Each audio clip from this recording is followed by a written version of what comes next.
Once again, good day everyone. This from Asia world.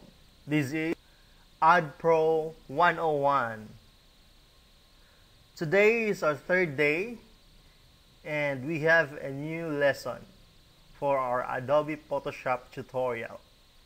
Today we are going to talk about the layer. The layer is the most important part in Adobe Photoshop.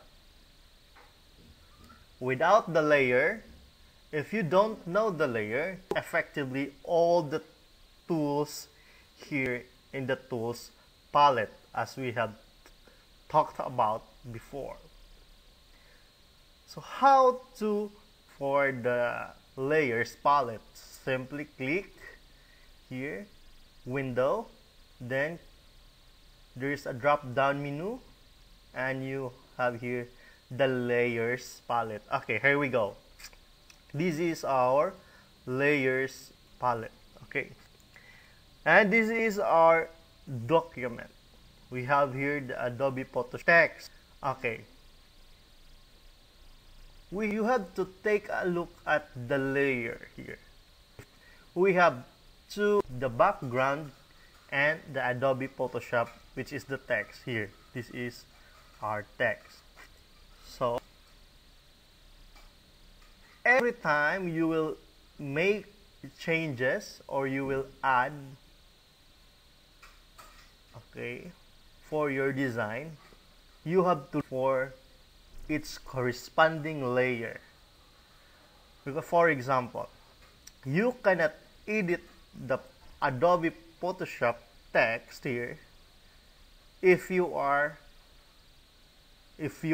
layer is in the background.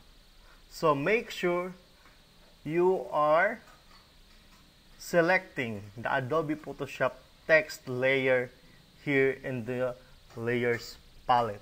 Okay, once again, that is the most basic in Adobe Photoshop.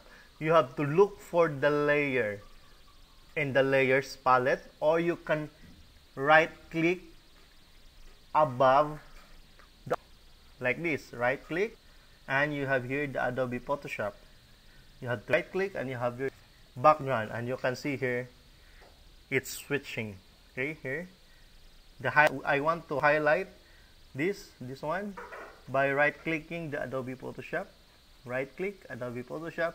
Okay, here, so you can now edit Photoshop. But if you have to click the background copy and you have to drag the Adobe Photoshop, it cannot be, because it is a background. I think that is very clear now. So hope you enjoy and hope tomorrow you will come back, and for one whole year let's have a Adobe Photoshop tutorial. This is your host once again, sharing my knowledge world. This is ADOBE Pro 101. Take care. See you tomorrow.